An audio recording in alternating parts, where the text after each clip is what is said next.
प्यारे बच्चों, मैं डॉक्टर अविनाश तिवारी, प्रवक्ता गणित और राजकीय जुबली इंटर कॉलेज गोरखपुर से इस ऑनलाइन वीडियो क्लास में एक बार फिर से आपका स्वागत करता हूं।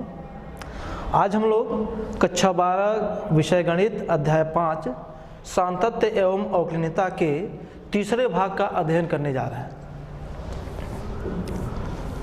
आज के जो हमारे चर्चा के मुख्य बिंदु हैं वे हैं दो फलनों के संयोजन की संततता, continuity of composition of two functions, अवकलज के बीजगणित, कुछ महत्वपूर्ण फलनों के अवकलज, अवकलनीयता यानी डिफरेंशियबिलिटी और अंतराल में अवकलनीयता यानी डिफरेंशियबिलिटी इन एन इंटरवल। बच्चों, पिछले भाग में हम लोगों ने सततता को बहुत ध्यान से पढ़ा था। आपको सारी चीज़ें याद आ जाए इसके लिए मैं एक एग्जाम्पल आपके लिए सॉल्व कर रहा हूँ। ध्यान दीजिए। f के सभी असंतत बिंदुओं को ज्ञात कीजिए जहाँ fx बराबर ये लिखा है। एक काम करते हैं, हम देखते हैं कि यदि x लेस देन 2, अगर x का मान 2 से कम रखा जाए तो आप देखिए फलन में fx का कितना मान होगा। जब x less than equal to 2 है तो फलन का ये मान है, तो fx का मान होगा कितना, fx बराबर 2x प्लस 3। यदि x ग्रेटर देन 2 रखा जाए, देखिए x ग्रेटर देन 2 पे फलन का मान है 2x माइनस 3, तो कितना मिलेगा, हमें मिलेगा fx equal to 2x minus 3। आप ये समझ रहे हैं कि 2x प्लस 3 और 2x माइनस 3 दोनों बहुपदीय फलन हैं। पिछले भाग में हम लोग इसको पढ़ चुके हैं। ये क्या है, बहुपदीय है। और बहुपदीय फलन क्या होते हैं, बहुपदीय फलन सतत फलन होते हैं। क्योंकि बहुपदीय फलन सतत होते हैं।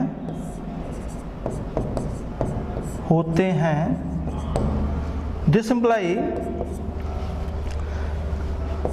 x लेस देन 2 तथा x ग्रेटर देन 2 के लिए f सतत होगा। देखिए बच्चों, हम लोगों ने यहाँ यह दिखा लिया कि अगर x का मान 2 से छोटा है या x का मान 2 से बड़ा है तो फलन हमारा सतत है। अगर मैं यहाँ रियल लाइन बनाऊं तो बीच में कहीं 2 है, इसका मतलब कि 2 से कम पे भी सतत है, 2 से ज़्यादा पे भी सतत है। सिर्फ एक बिंदु बचा, वो बचा x बराबर 2। तब हम लोग x बराबर 2 पे सततता चेक करने जा रहे हैं। Limit x tending to 2 minus fx, क्या है ये, लेफ्ट हैंड लिमिट है। कितना होता है, limit h tending to 0 f 2 minus h। ध्यान दीजिएगा, x के जगह पे है 2 माइनस h। यह चीज़ 2 से छोटा है। जब 2 से छोटा है तो फलन का यह मान है। हम लोग करना क्या है, बस इसमें x के जगह पे 2 माइनस h भर देना है। भर देते हैं, मिलेगा क्या, limit h tending to 0 two 2 minus h और प्लस 3। ये कितना हो जाएगा, limit h tending to 0 7 minus 2h। कितना हो जाएगा, 7 माइनस 2h। इसकी वैल्यू कितनी होगी, इसकी वैल्यू हो जाएगी 7। अब हम x बराबर 2 पर राइट हैंड लिमिट निकालते हैं। कितना होगा, limit x tending to 2 plus fx। कैसे निकालते हैं, तो ये होगा कितना, limit h tending to 0 f 2 plus h। 2 plus h 2 से ज़्यादा है, इसकी वैल्यू हमको यहाँ से मिलने वाली है। क्या मिलेगी, देखिए, limit h tending to 0 two 2 plus h minus 3। ये हमको कितना देगा, देखिए limit h tending to 0 1 plus 2h, यानी कितना हो जाएगा? 1 हो जाएगा। लेफ्ट हैंड लिमिट आपको दिख रहा है 7, राइट हैंड लिमिट आपको दिख रहा है 1। जरा फलन का मान निकालते हैं, f2 देखते हैं कितना होगा। इसमें 2 भर दीजिए, ये आ जाएगा 7। आपके सामने स्पष्ट दिखाई दे रहा है क्या कि left hand limit equal to 7, right hand limit equal to 1 and f2 equal to 7। फलन x बराबर 2 पे सतत तब होता जब x बराबर 2 पर लेफ्ट लिमिट राइट लिमिट फलन का मान आपस में बराबर आता है। लेकिन आप यहाँ ये देख रहे हैं कि लेफ्ट हैंड लिमिट अलग आ रहा है, राइट हैंड लिमिट अलग आ रहा है। इसका मतलब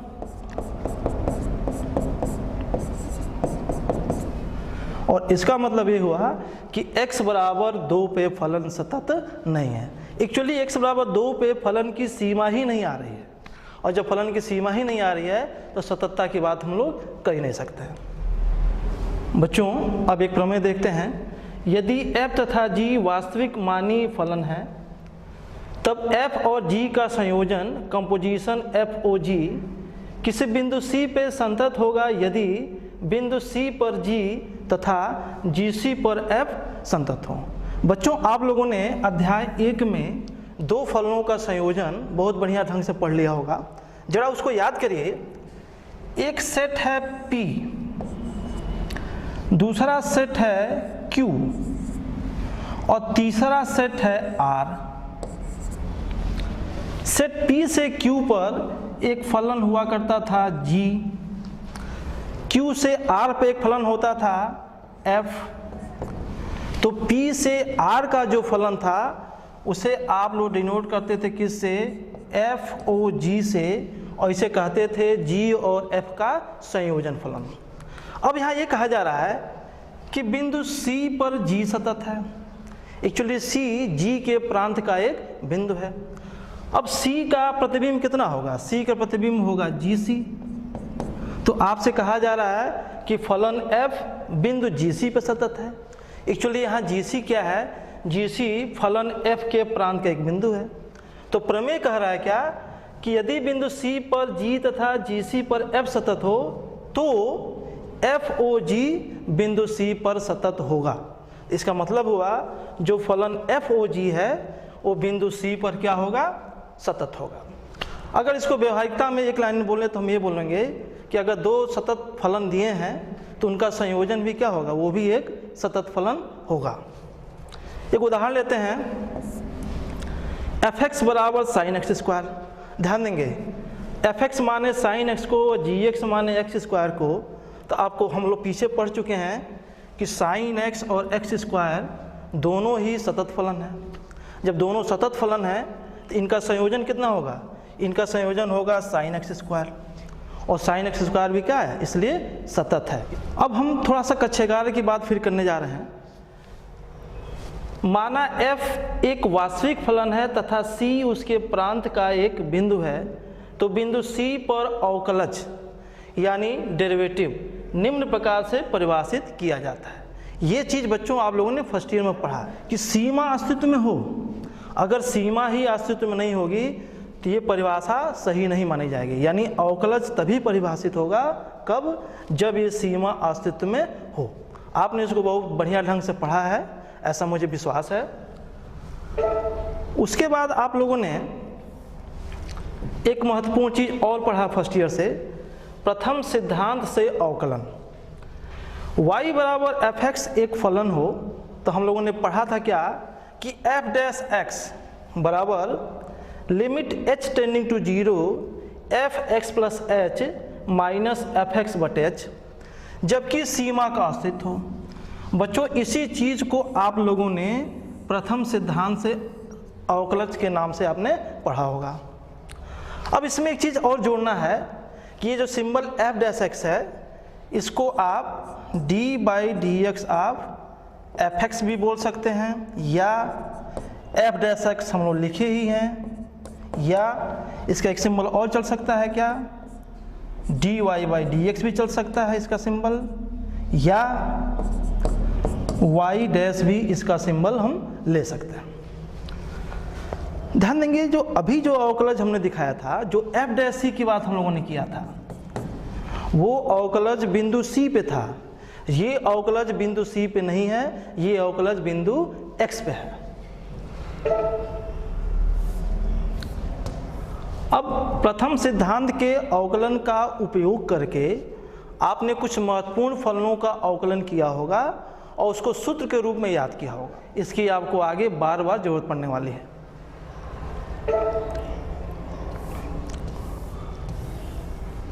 उसके बाद अवकलज के बीजगणित, ये भी आपने फर्स्ट टाइम पढ़ लिया है कि u बराबर एफ एक्स और v बराबर जी एक्स दो फलन है। तो आपने पढ़ा होगा कि d by D x of u plus minus v बराबर d by D x of u plus minus d by D x of v, ये आपको याद भी होगा। साथ ही d by D x of u v बराबर u d by D x of v plus v d by D x of u, मतलब पहले फलन को छोड़ देंगे, दूसरे का अवकलन करके गुणा कर देंगे, प्लस दूसरे को छोड़ देंगे, पहले फलन का अवकलन करके गुणा कर देंगे। इसे लेबनीज या गुणन नियम भी कहते हैं। अगला d by D x of u by v d by D x of u minus u d by D x of v upon भी स्क्वायर। और ये बात इंपॉर्टेंट है कि जहाँ भी बराबर ना जीरो, इसको हम लोग कई बार समझ चुके हैं कि अगर भी जीरो हो जाएगा तो फलन u बाई भी परिभाषित नहीं होगा। तो आप बच्चों इसको बढ़िया से दोहरा लीजिएगा और ठीक से याद कर लीजिएगा। अब नई चीज़ जो हमारे सेकेंड ईयर की चीज़ दिख रही है, अवकलनीयता यानी डिफरेंशियबिलिटी। हम आपको यहाँ दो नई परिभाषाएं आपको याद करा रहे हैं।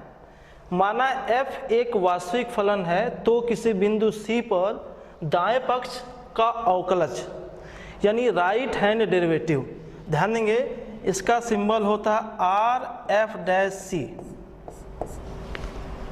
Are means right, f dash c मतलब अवकलज की बात हो रही है। इसकी वैल्यू कितनी होती है? Limit h tending to 0 F C plus H minus F C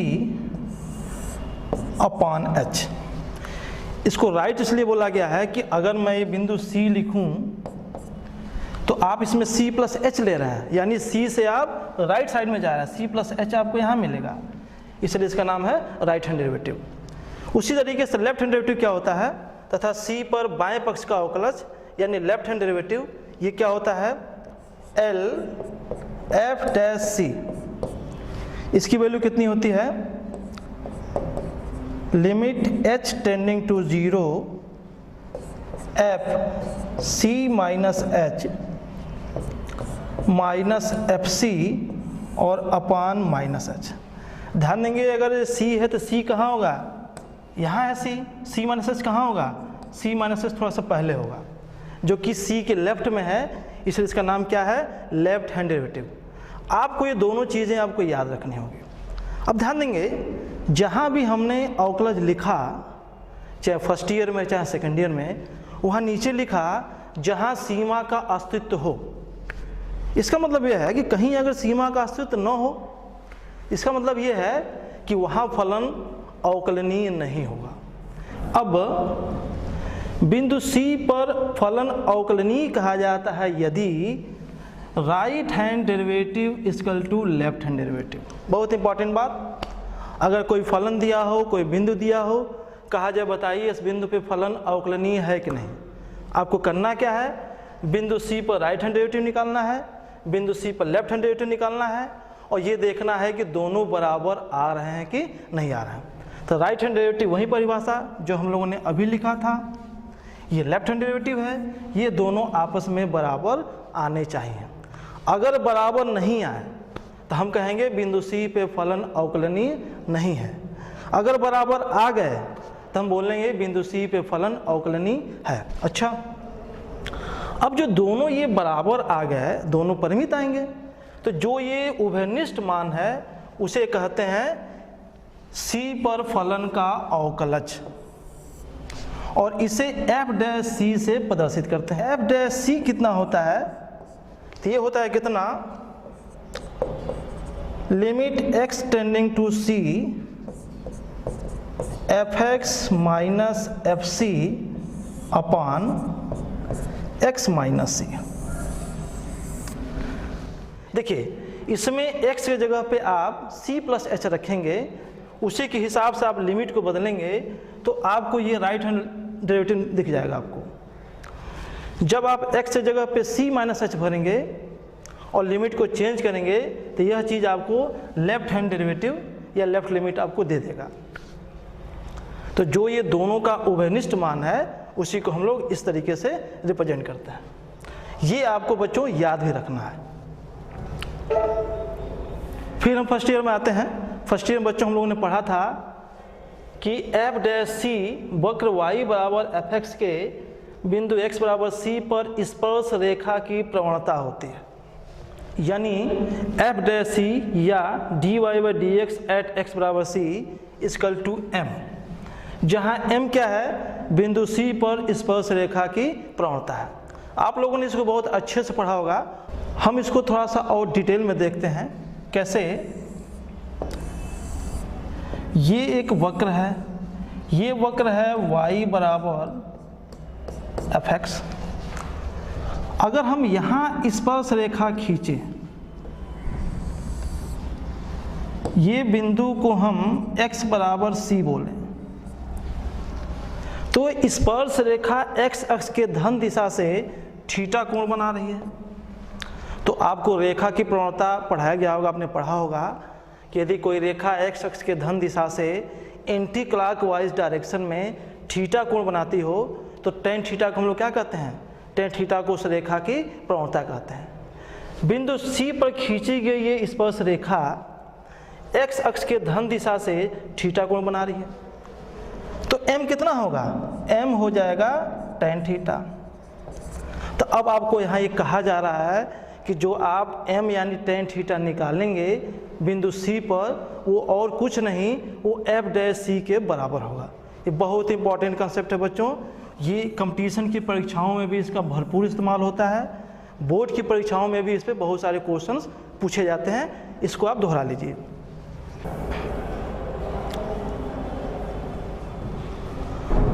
अब आगे देखिए, कुछ नई चीज़ समझा रहा हूँ आपको।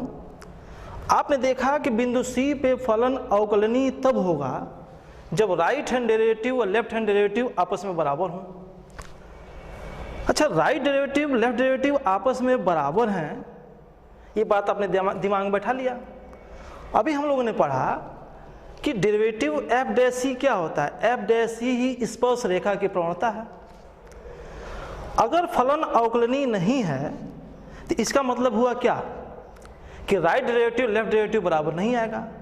जब राइट डेरिवेटिव लेफ्ट डेरिवेटिव बराबर नहीं होता है तो एक्चुअली एक घटना और घटती है, और वो घटना ये है कि वक्र के उस बिंदु पर एक से अधिक स्पर्श रेखाएं आ जाती हैं।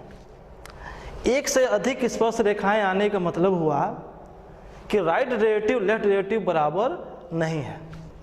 यानी कि अगर एक से अधिक स्पर्श रेखाएं आएँ तो हम एक कह सकते हैं क्या कि उस बिंदु पे फलन अवकलनीय नहीं है। तो आप याद कर लीजिए कि यदि बिंदु C पर एक से अधिक स्पर्श रेखाएं बने तो वक्र बिंदु C पर अवकलनीय नहीं होगा। उदाहरण के तौर पे हम आगे चीज़ आपको दिखाएंगे प्रूफ करके कि जो मॉड x का फलन होता है y बराबर मॉड x, ये सतत होता है। इस बिंदु पे अगर हम चेक करेंगे तो ध्यान देंगे एक से अधिक स्पर्श रेखाएं बनती हैं, इसलिए y बराबर मॉड x बराबर 0 पे कभी भी अवकलनीय नहीं होगा। ये बात हम आगे आपको दिखाएंगे। इसका एक मतलब और हुआ, ये हुआ कि यदि किसी बिंदु पर फलन f अवकलनीय होगा यदि उस बिंदु पर केवल एक ही स्पर्श रेखा खींची जा सके। बच्चों, ये ज्योमेट्रिकल अप्रोच है जो कंपटीशन में बहुत काम देने वाला आपके है कि आपको पता करना है कि अवकलनीय है कि नहीं है। तो आपको खाली ये पता चल रहा है कि उस पर एक ही स्पर्श रेखा बनने वाली है, तो आप बोल सकते हैं क्या कि फलन उस बिंदु पे अवकलनीय है।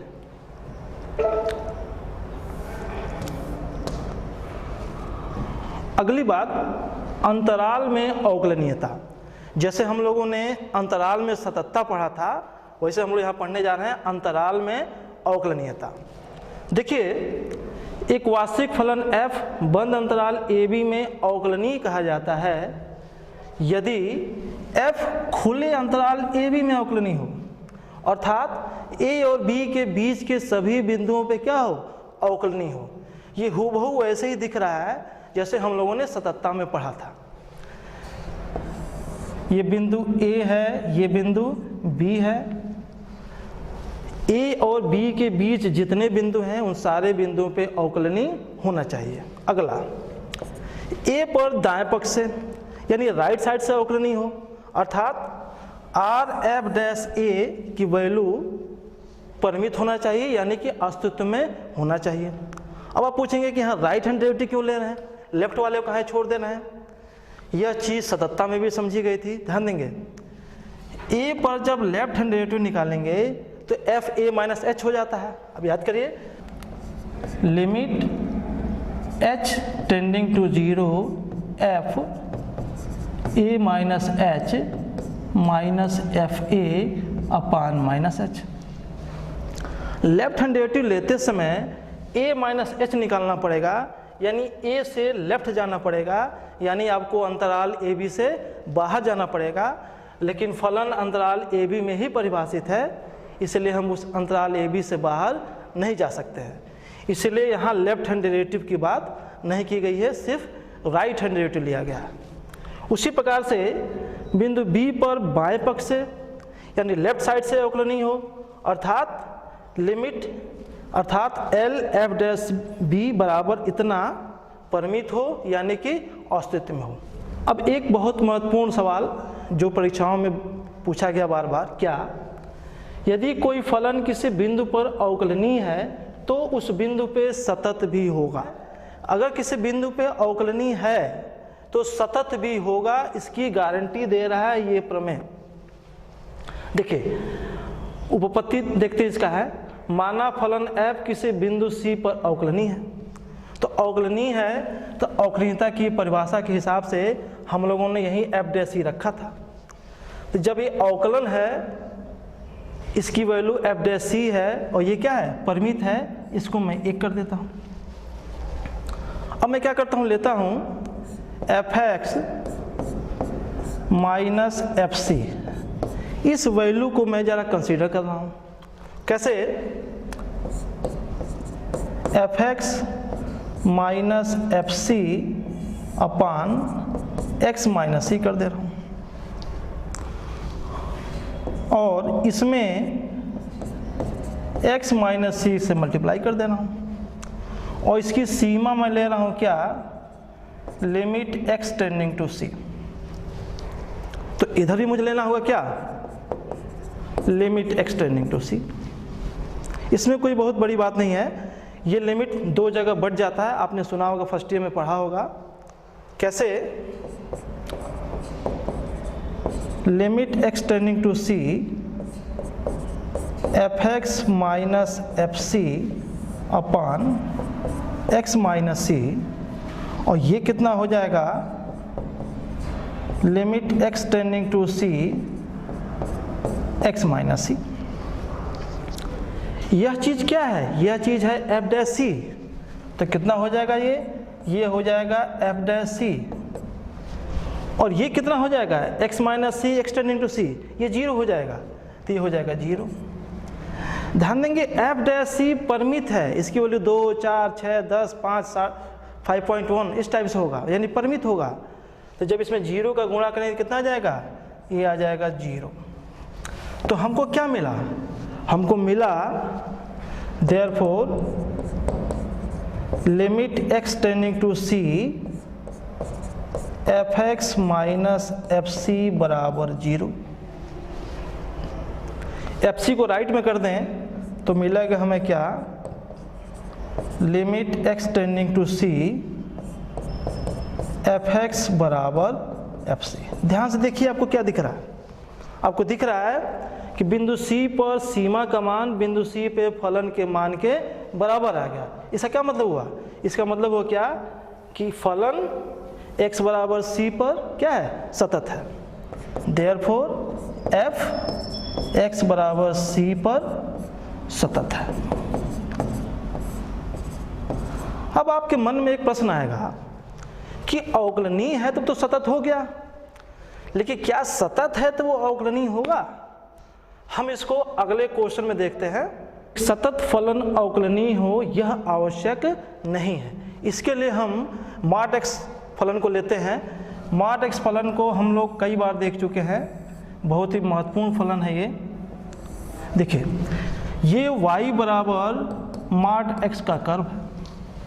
हम इसको पिछले भाग में देख चुके हैं कि हर जगह सतत फलन है, यहाँ भी सतत है, 0 0 पे भी सतत है ये। तो हमारा मॉड x बराबर 0 पे सतत है, हम ये जान रहे हैं।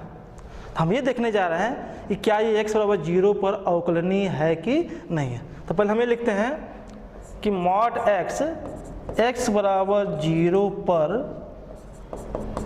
सतत होता है, ये हम लोग जान रहे हैं।